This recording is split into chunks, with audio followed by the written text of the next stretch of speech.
সিম্প্যাথিতে দেশ চলে না ভাই। একটা দেশের অর্থনীতিকে চাঙ্গা রাখতে হলে মেধাবীদের এখানে আসা প্রয়োজন। পলিসিটা ঠিক রাখতে হলে, দেশের স্ট্রাকচার ঠিক রাখতে হলে মেধাবীদেরকে এখানে প্রয়োজন, সবচেয়ে বেশি জরুরি।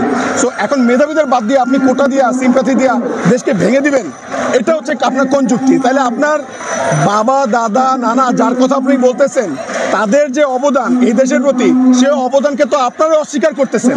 মানে মেঘ না চাইতেই বৃষ্টি, আরে কি ব্যাপার? আমরা চাইতেছি কোটা সংস্কার হোক, আর এরা বলতেছে কোটাই নেই কোনো। তখন প্রথম ঝামেলা হয়েছে ওইখানে। আপনারা যারা মুক্তিযোদ্ধা এখন কোটা চাচ্ছেন, ঠিক আছে, তারা তখন কেন এই কথাগুলো বললেন না? এটা কিন্তু প্রশ্ন।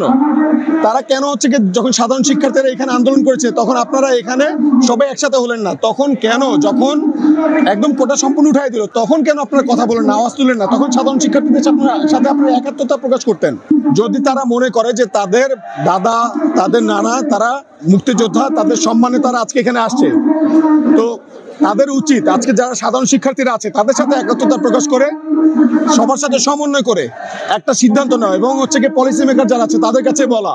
কিন্তু তারা আলাদা, আমরা আলাদা। ব্যাপারটা কি দাঁড়ালো? সাধারণ মানুষ বনাম মুক্তিযোদ্ধা, সাধারণ মানুষ বনাম মুক্তিযোদ্ধা, এটা কারা করলো, কেন করলো?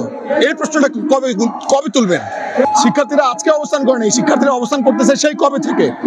এতদিনে কিন্তু গভর্নমেন্ট পর্যায়ে থেকে তারা একটা ভালো ফিডব্যাক দিতে পারতো, কিন্তু দেয় নাই। কারণ তারা চাচ্ছে যে এই মুক্তিযোদ্ধা বনাম সাধারণ মানুষের মধ্যে একটা দ্বন্দ্ব হোক। আর সিম্প্যাথিতে দেশ চলে না ভাই।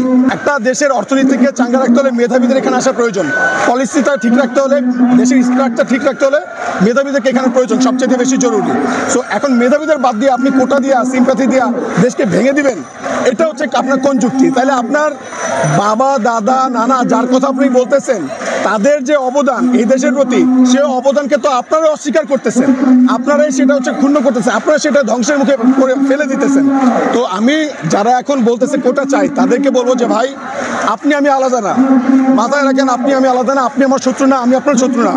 আমরা প্রত্যেকটা এখানে যারা আছে, আমরা মেধাবীর কদর করতে জানি, মেধাবীর কদর করতে চাই। আমরা প্রত্যেকটা মানুষ এইখানে যারা এক হয়েছে, আমরা সবাই চাই আপনারা আমাদের সাথে যুক্ত হয়ে যান। আছেন, আমরা সবাই মিলে কথা বলি, কথা বলে আলোচনা করি, আলোচনা করে আমরা যারা সরকারের নীতি নির্ধারণের পর্যায়ে আছে তাদেরকে আমরা সবাই মিলে হচ্ছে কি, আমরা তাদেরকে জিজ্ঞেস করি যে তুমি কেন আমাদের সাথে এরকম প্রহসন করলে, কেন তোমরা আমাদের সাথে এরকম 2 নম্বরই করলে, কেন মানুষের বিবেক নিয়ে তোমরা খেলা করছো, কেন তাদের আবেগ নিয়ে তোমরা খেলা করছো? এই প্রশ্নটা যতক্ষণ পর্যন্ত আমরা একসাথে তুলতে না পারবো, তখন তো আমাদের মাথার উপর কাঁঠাল ভেঙে খেয়ে যারা দেশের ক্ষতি করতে চায় তারা পার পেয়ে যাবে।